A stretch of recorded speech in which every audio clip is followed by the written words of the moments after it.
नमस्कार विद्यार्थी मित्रांनो. VHG म्हणजे विश्वजित सर गुरुकुलमध्ये आपलं सर्वांचं स्वागत. मित्रांनो, आज नवीन टॉपिक आपण घेऊन आलोय, तो म्हणजे विज्ञान. विज्ञान भाग 1, PYQ special, previous year questions. मित्रांनो, याच्यामध्ये तुम्हाला मी 25 मागील प्रश्न संपूर्ण स्पष्टीकरणासह घेऊन आलो आहे. कुठेही न जाता या व्हिडिओवर शेवटपर्यंत राहा, शेवटपर्यंत पहा, कारण हे सगळे प्रश्न खूप महत्वाचे आहेत आणि आतापर्यंत झालेल्या सगळ्या परीक्षांसाठी त्याच्यामधले येऊन गेलेले आहेत. मित्रांनो, व्हिडिओ स्किप न करता MPSC गट क यामध्ये सर्व ज्या काही भरत्या आहेत त्या भरत्यांसाठी उपयुक्त असे आणि तुमची आवडती भरती म्हणजे ग्राम महसूल अधिकारी म्हणजेच काय, तलाठी भरती. चला मित्रांनो, जर आपल्या चॅनलला सबस्क्राईब केलं नसेल तर सबस्क्राईब करायला विसरू नका. लाईक करा, शेअर करा. सुरुवात करूया. बघा मित्रांनो, प्रश्न क्रमांक 1, मानवी शरीरातील सर्वात मोठी ग्रंथी कोणती आहे? काय विचारलंय? मानवी शरीरातील सर्वात मोठी ग्रंथी कुठली आहे? तर मित्रांनो सांगा बरं, सर्वात मोठी ग्रंथी कुठली? तर मानवी शरीरामध्ये सर्वात मोठी ग्रंथी कुठली आहे? यकृत. कोणती? यकृत. चला स्पष्टीकरण बघूया. बघा मित्रांनो, यकृत ही मानवी शरीरातील सर्वात मोठी ग्रंथी आहे. या यकृताचं वजन जर बघितलं ना मित्रांनो, तर 1.2 ते 1.5 किलो असते. 1200 ग्रॅम ते 150 ग्रॅम वजन या यकृताचं असतं, लिव्हरचं असतं. पित्तरस तयार करणे, विषारी जे काही पदार्थ आहेत त्यांचं निर्मूलन करणं, ग्लायकोजन साठवणं, हे त्याचं मुख्य कार्य आहे. लक्षात ठेवायची एक गोष्ट आहे महत्वाची, म्हणजे कुठली? सर्वात मोठा ग्रंथी यकृत, सर्वात मोठा अंतर्गत अवयव यकृतच आहे आणि सर्वात मोठा बाह्य अवयव जर विचारला तर तिथे त्वचा सांगायचं. आहे लक्षात? ओके, चला पुढे जाऊया. नंबर 2, मानवी शरीरातील मास्टर ग्रंथी कोणती आहे? मास्टर ग्रंथी विचारलं का लक्षात ठेवायचं पिट्युटरी. पिट्युटरी नावाची जी आहे ती काय आहे? मास्टर ग्रंथी आहे. चला स्पष्टीकरण बघूया, लक्षात येईल लगेच आपल्या. बघा मित्रांनो, स्पष्टीकरण. पिट्युटरी जी काही ग्रंथी आहे ती ग्रंथी इतर अंतःस्रावी ग्रंथींचे नियंत्रण करतं, म्हणून तिला मास्टर ग्लँड असं म्हटलं जातं. लक्षात ठेवायचं, पिट्युटरी मास्टर ग्रंथी. Thyroid, thyroxine hormone. स्वादिपिंड काय करतं? इन्शुलिन तिला म्हणतो आपण. लक्षात राहतील. बघा हे पॉइंट काय करा, स्क्रीनशॉट काढून घ्या. पुढचा प्रश्न, प्रश्न क्रमांक 3, इन्शुलिन या संप्रेरकाचा संबंध कोणत्या आजाराशी आहे? इन्शुलिन म्हटलं की आता जर बघितलं आपण तर सगळीकडे त्याचाच प्रभाव जास्त दिसतो, तो म्हणजे कुठला? मधुमेह. कुठला? मधुमेह. इन्शुलिन, मधुमेह. चला स्पष्टीकरण बघूया. बघा, इन्शुलिनची निर्मिती जी आहे ती कोण करतं? स्वादुपिंड करतं. स्वादुपिंड जे असतं ते इन्शुलिनची निर्मिती करण्यामध्ये असतं. इन्शुलिन कमी झाल्यास रक्तातील साखर वाढते व मधुमेह होतो. शरीरामध्ये जर इन्शुलिन नावाचा जो काही घटक आहे तो जर कमी झाला तर मित्रांनो रक्तामध्ये साखर वाढते आणि मधुमेह होतो. तर मधुमेहाचं कारण तुम्हाला लक्षात आलंच असेल, आहे की नाही? महत्वाचं काय याच्यामध्ये बघा, इन्शुलिन स्वादुपिंड आणि मधुमेह रक्तातील ग्लुकोज वाढणे. साखर वाढते ना रक्तातील, याच काय होतं? मधुमेह होतो. चला पुढचा प्रश्न बघूया. तर सर्वात महत्वाचा प्रश्न आहे जो वारंवार आपल्याला फसवतो. मानवी शरीरातील सर्वात मोठा अवयव कोणता आहे? मानवी शरीरामधील सर्वात मोठा अवयव असेल तर तो आहे त्वचा. त्वचा हा मानवी शरीरातील सर्वात मोठा अवयव. ती शरीराचे संरक्षण करतं आणि तापमानावर नियंत्रण करतं. बघा जमलिंग कुठे करायचे नाही, लक्षात ठेवायचं. सर्वात मोठा बाह्य अवयव त्वचा आणि सर्वात मोठा अंतर्गत अवयव यकृत. तर इथे काय प्रश्न विचारलाय? मानवी शरीरात सर्वात मोठा अवयव कोणता? इथे असं विचारलं नाही बाह्य किंवा अंतर्गत. सगळ्यात मोठा जर विचारलं तर सगळ्यात मोठं जर बघितलं तर यकृतापेक्षा सगळ्यात मोठा कुठला आहे? त्वचा. म्हणून इथं काय उत्तर लिहायचं? त्वचा. हा, अंतर्गत विचारलं तर यकृत, बाह्य त्वचाच. राहील लक्षात? चला पुढचा प्रश्न घेऊया.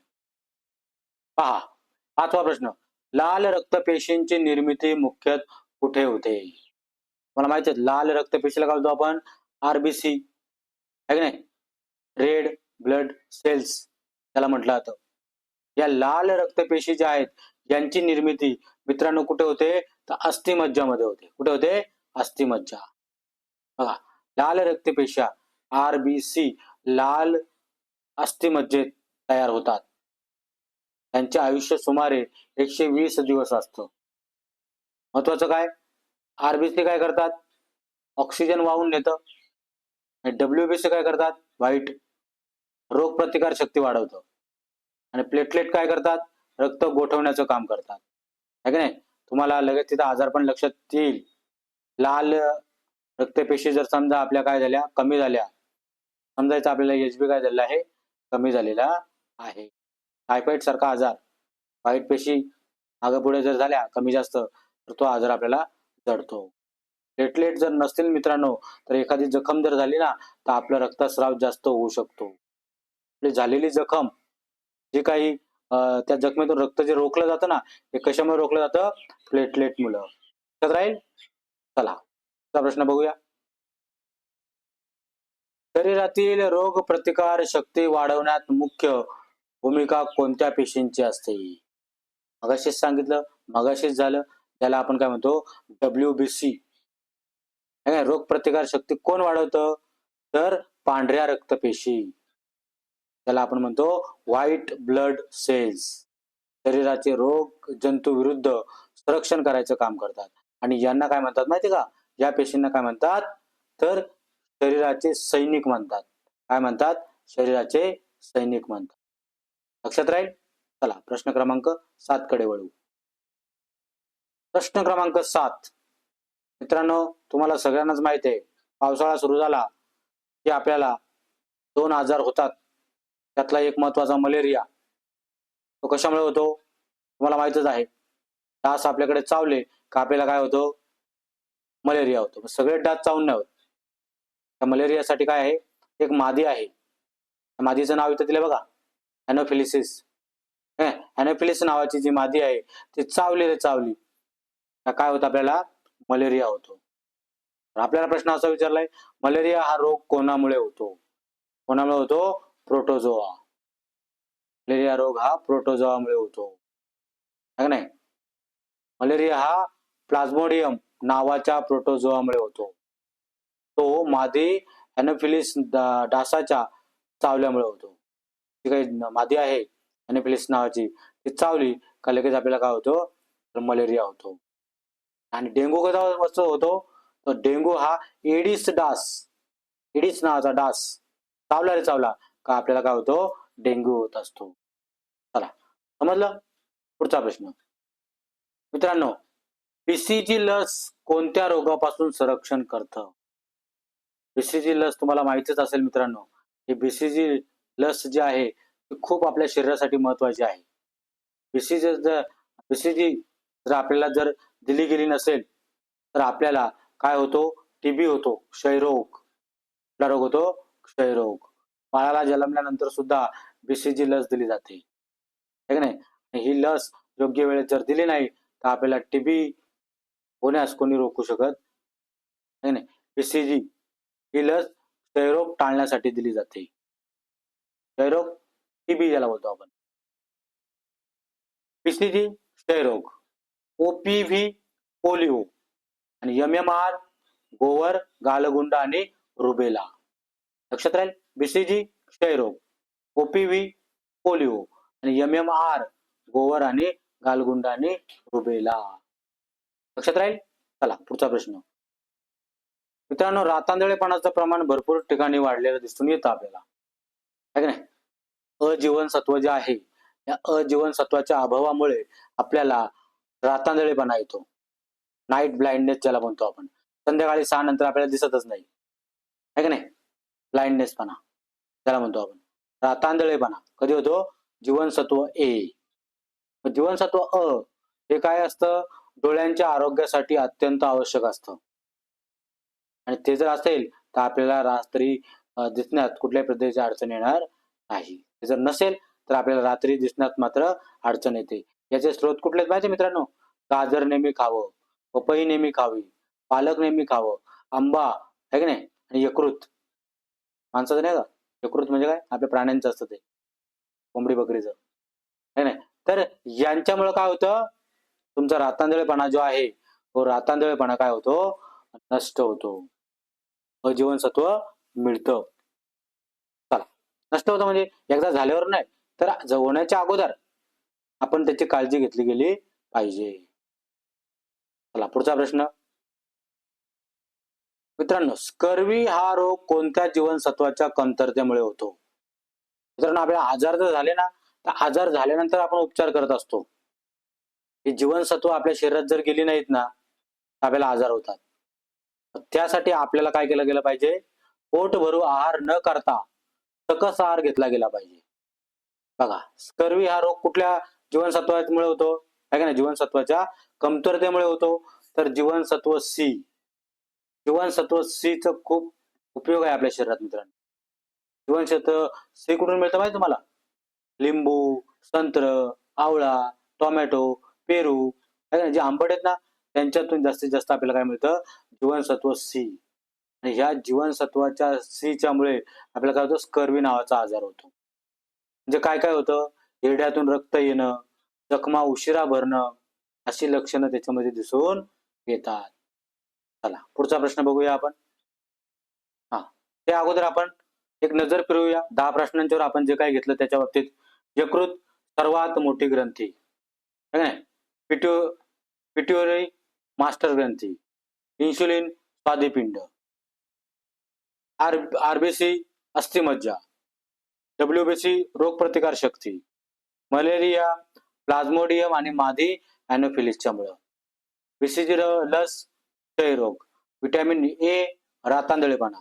Vitamin C scurvy. लक्षात राहील? नसेल त्याचा स्क्रीनशॉट काढा. घ्या स्क्रीनशॉट काढला. ओके. चला पुढचा बघूया आता. पुढचा प्रश्न. मित्रांनो, प्रश्न क्रमांक 11. कोणत्या जीवनसत्वाच्या कमतरतेमुळे रिकेट्स हा रोग होतो? रिकेट्स. बघा, याची माहिती देतो तुम्हाला. डी जीवनसत्वाच्यामुळे. डी जीवनसत्व आपल्या शरीरासाठी खूप महत्वाचं असतं. का? या डी जीवनसत्वामुळे काय होतं आपल्याला? कॅल्शियम आणि फॉस्फरस शोषणासाठी आवश्यकता असते. कुठल्या? डी जीवनसत्वाची. याच्या कमतरतेमुळे मुलांच्या मध्ये रिकेट्स, तर प्रौढांमुळे ॲस्टेनोमलेशिया. म्हणजे काय? याच्यामध्ये जर आपल्याला सूर्यप्रकाश आपण जर घेतला नाही किंवा डी जीवनसत्व आपण जर घेतलं नाही, तर आपल्याला हे आजार होतात. सूर्यप्रकाश हा जीवनसत्व डी चा प्रमुख नैसर्गिक स्रोत आहे. म्हणून आपल्याला डॉक्टर नेहमी सांगतात का सकाळच्या कोवळ्या उन्हामध्ये बसत जा. अर्ध्या तासामध्ये आपल्याला व्हिटॅमिन डी मिळतं. लक्षात ठेवायचं मित्रांनो, रिकेट्स व्हिटॅमिन डी च्या अभावामुळे होत असतो. ऑस्टिओपोरोसिस हा वेगळा विकार आहे. तो केवळ व्हिटॅमिन डी च्या कमतरतेमुळेच होत नाही. म्हणजे एखाद्याला असं वाटलं असेल काय ऑस्टिओपोरोसिस, त्या ऑस्टिओपोरोसिस मध्ये काय दिलं आहे? तो वेगळा विकार आहे आणि तो केवळ डी मुळे होत नाही, तर त्याला इतरही काही गोष्टी कारणीभूत. चला प्रश्न क्रमांक 12 बघूया. रक्त गोठण्यासाठी आवश्यक जीवनसत्व कोणते? सांगितलं मित्रांनो, जर एखादी जखम झाली आणि ते जीवनसत्व जर आपल्याकडे जर नसेल, आहे की नाही, त्याचा अभाव जर असेल, प्लेटलेट जे असतात ते, आहे की नाही, तर त्याचा अभाव जर आपल्याला असेल त्या जीवनसत्वाचा, तर आपल्या शरीरातील रक्त कंटिन्यू वाहत राहतं आणि आपल्या जीवनाला धोका होऊ शकतो. रक्त गोठण्यासाठी आवश्यक जीवनसत्व कोणते? तर मित्रांनो, जीवनसत्व के. जीवनसत्व हे खूप महत्वाचं आहे. कारण रक्त गोठवणाऱ्या ज्या काही क्लॉटिंग आहेत, त्या क्लॉटिंगची निर्मितीसाठी हे जीवनसत्व क मदत करत असतं. कमतरता झाली की जखम झाल्यावर रक्तस्राव जास्त काळ चालू राहू शकतो. मित्रांनो, व्हिटॅमिन के जे आहे ते ब्लड क्लॉटिंगसाठी वापरलं जातं आणि व्हिटॅमिन ई आहे ते प्रजनन व पेशी संरक्षणासाठी वापरलं जातं. लक्षात राहील? ओके. चला प्रश्न क्रमांक 13 बघू आपण. मित्रांनो, जीवनसत्व B12 म्हणजे जीवनसत्व बी मध्ये तुम्हाला काय आहेत, वेगवेगळे बरेचसे प्रकार आहेत. त्यातला B12 वारंवार विचारला जातो. का विचारला जातो? बघा, याच्यामध्ये सगळ्यात तुम्हाला लक्षात येईल, कारण B12 हे लाल रक्तपेशींच्या निर्मितीसाठी आवश्यक असतं. आपल्या ज्या काही लाल रक्तपेशी आहेत, त्या लाल रक्तपेशी या B12 मुळेच निर्माण होतात. बघा, इथे तुम्हाला रक्ताल्पता, बी जीवनसत्वाच्या कमतरतेमुळे रक्ताल्पता म्हणजे अॅनिमिया ज्याला म्हणतो आपण, अॅनिमिया नावाचा आजार होऊ शकतो. समजलंय? आणि मज्जासंस्थेवर त्याचा सुद्धा काय होतो, परिणाम होत असतो. अॅनिमिया खूप डेंजर आजार आहे मित्रांनो. त्यासाठी आपल्याला जीवनसत्व बी जे आहे ते खूप महत्वाचं आहे. रक्त आपलं वाढलं गेलं पाहिजे, तर कधीही कमी पडून द्यायचं. ते योग्य लिमिट आहे, त्याच्यामध्ये तिथपर्यंत आपलं रक्त असावं. चला पुढचा प्रश्न बघूया. बघा मित्रांनो, आधुनिक आवर्त सारणीचे जनक कोण मानले जातं? आधुनिक आवर्त सारणी जी आहे, या आधुनिक आवर्त सारणीचे जनक तुम्हाला विचारलेलं आहे. कधी कधी इथे काय होतं, गडबड होते. बघा, हेनरी मॉस्ले. हेनरी मॉस्लेने काय केलं आहे, आधुनिक आवर्त सारणीचे जनक असं म्हटलं. आधुनिक आवर्त सारणी ही अनुक्रमांकावर आधारित आहे. ही संकल्पना हेनरी मॉस्ले यांनी मांडली. मेंडेलिव्ह यांनी अणुभारावर आधारित आवर्त सारणी दिली होती. बघा, मेंडेलिव्ह यांनी काय केली होती, आधुनिक अणुभारावर आधारित आवर्त सारणी दिली होती. अणुभारावर आधारित आवर्त सारणी मेंडेलिव्हने दिलेली. परीक्षेमध्ये काय विचारला तर फरक बघा. मेंडेलिव्ह ॲटॉमिक मास आणि मॉस्ले ॲटॉमिक नंबर. लक्षात आहे? अनुक्रमांक म्हणजे अणुभार. ॲटॉमिक मास म्हणजे काय, अणुभार, आणि ॲटॉमिक नंबर म्हणजे काय, अनुक्रमांक. लक्षात राहील मित्रांनो? स्क्रीनशॉट काढून घ्या, म्हणजे जमलिंग व्हायला नको तुमची. ओके, चला पुढचा प्रश्न बघूया. प्रश्न क्रमांक 15. आधुनिक आवर्त सारणीत एकूण किती गट आहेत? किती ग्रुप आहेत? 18 गट आहेत. 7 काय आहेत, आवर्त आहेत, पिरियड्स. समान गटातील मूलद्रव्याच्या रासायनिक गुणधर्म साधारण सारखेच असतात, हे आधुनिक आवर्त सारणीमध्ये सांगितलेलं. चला पुढचा प्रश्न क्रमांक 16. खालीलपैकी कोणता पदार्थ, काय दिला आपला प्रश्न क्रमांक 16. खालीलपैकी कोणता पदार्थ आम्ल आहे? कुठला पदार्थ आम्ल आहे? हायड्रोक्लोरिक आम्ल. हायड्रोक्लोरिक आम्ल हे काय आहे, आम्ल आहे. आता त्याचं नाव दिलं हायड्रोक्लोरिक आम्ल म्हणून आम्ल लिहून टाकायचं असं नाही, पण लक्षात ठेवा कधी कधी अशा वेगळ्या पद्धतीचे काय येतात, तुम्हाला पर्याय येतात. हायड्रोक्लोरिक जे ऍसिड असतं, आम्ल ज्याला आपण म्हणतो, हायड्रोक्लोरिक ऍसिड हे तीव्र आम्ल आहे, तीव्र आम्ल आहे.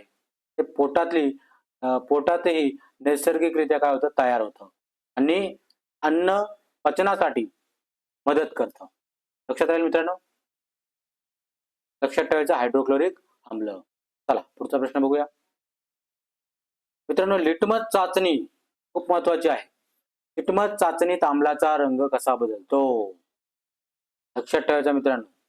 आम्ल जर विचारलं ना तुम्हाला, तर आम्लामध्ये तुमचा लिटमस जो पेपर आहे तो निळा लिटमस लाल होतो. काय होतो? निळा लिटमस लाल होतो. आणि तोच लिटमस तुमचा क्षारमध्ये जर बुडवला नाही, तर तो लाल लिटमस निळा होतो. झालं?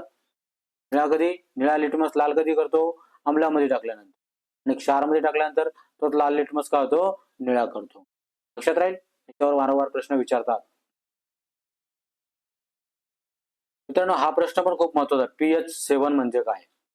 7, pH7.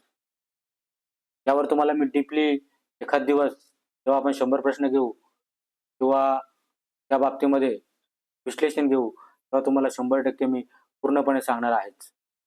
विज्ञानावर एक सुरुवात म्हणून आपण काय केलंय, 25 प्रश्न घेतोय, ते स्पष्टीकरणासह आहेत. पुढचे जे प्रश्न असतील ते आपले नक्कीच एकतर कसे असतील, तर जवळजवळ 100 प्रश्न असे संभाव्य प्रश्न येणारे असतील. बघा, pH7 म्हणजे काय है का नाही? pH7 म्हणजे काय ते उदासीन आहे, न्यूट्रल, काय उदासीन. बघा इकडे लक्षात ठेवा. pH7 pH बरोबर 7 बरोबर म्हटलं बरोबर बरोबर असेल तर ते काय आहे उदासीन आहे. इथं pH पेक्षा जर 7 मोठा असेल तर ते काय होतं आम्ल, आणि pH हा तुमचा 7 पेक्षा कमी असेल ते काय असतं क्षार. उदाहरण द्यायला गेलं शुद्ध पाणी नाही नाही ते pH बरोबर 7 उदासीन असतं म्हणून त्याचा आपल्याला कधी त्रास होत. चला पुढचा प्रश्न. खालीलपैकी कोणता धातू खोलीच्या तापमानाला द्रवरूप असतो? तर कुठला असतो तर पारा. कोणता असतो पारा, मर्क्युरी ज्याला म्हणतो आपण. पारा हा सामान्य तापमानाला द्रवरूप असलेला धातू आहे. थर्मामीटर मध्ये पूर्वी तो मोठ्या प्रमाणामध्ये वापर केला जायचा. लक्षात काय ठेवायचं द्रवरूप धातू पारा आणि द्रवरूप धातू ब्रोमीन. कुठला आहे ब्रोमीन. याच्यावर सुद्धा प्रश्न विचारला जातो. तर लक्षात राहील. पुढचा प्रश्न घेऊया आपण. प्रश्न क्रमांक. खालीलपैकी कोणता धातू विद्युत वाहक आहे? मित्रांनो खालीलपैकी कोणता धातू विद्युत वाहक आहे? तर कुठला आहे ग्रॅफाइट. कुठला ग्रॅफाइट. खालीलपैकी कोणता अधातू विद्युत वाहक आहे? तर मित्रांनो अधातू विचारला कुठला ग्रॅफाइट. तर ग्रॅफाइट हा काय आहे कार्बनचा एक प्रकार आहे. तो विद्युत वाहक आहे. काय तो ग्रॅफाइट विद्युत वाहक. म्हणजे अधातू कधी बोलतो अधातू हे विद्युत वाहण्याचं काम करत नाही परंतु हा अपवाद आहे. कुठला ग्रॅफाइट. त्यामुळे त्याचा वापर इलेक्ट्रोड तयार करण्यासाठी वापरला जातो.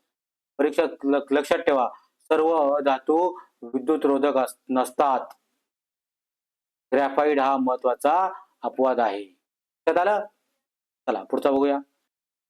बघा मित्रांनो काय लक्षात ठेवणार तुम्ही विटॅमिन डी रिकेट्स, विटॅमिन के रक्त गोठणे, विटॅमिन B12 है का नाही रक्त अल्पता, आधुनिक आवर्त सारणी हेनरी मॉसले.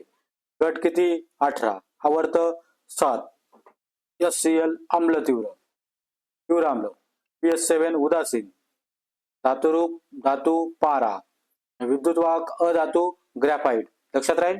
ओके चला आता पुढचे बघूया. 5 प्रश्न महत्वाचे. खालीलपैकी सर्वाधिक विद्युत वाहक धातू कोणता आहे? तर कुठला आहे सर्वाधिक विद्युत वाहक धातू जर म्हटलं तर चांदी आहे. कुठली आहे चांदी Ag. चांदी हा सर्व धातूंमध्ये सर्वाधिक विद्युत व उष्णता वाहक आहे. मात्र तो महाग असल्याने विद्युत तारा बनवण्यासाठी प्रामुख्याने आपण काय वापरतो तांबे आणि अॅल्युमिनियम वापरलं जातं. लक्षात ठेवायचं सर्वोत्तम विद्युत वाहक कुठला आहे चांदी. चांदी जर तुम्ही जर कधी अशा लाईटीच्या जवळ जर नेली ना करंट लावलं तर झटक्यात तुम्हाला करंट लागू शकतो, शॉक लागेल. सर्वाधिक वापरला जाणारा विद्युत वाहक कुठला आहे तांबा. तांबा आणि अॅल्युमिनियम स्वस्त आहे म्हणून तो आपल्याकडे काय केलं जातं त्या तारांमध्ये वापरला जातो. चला पुढचा प्रश्न.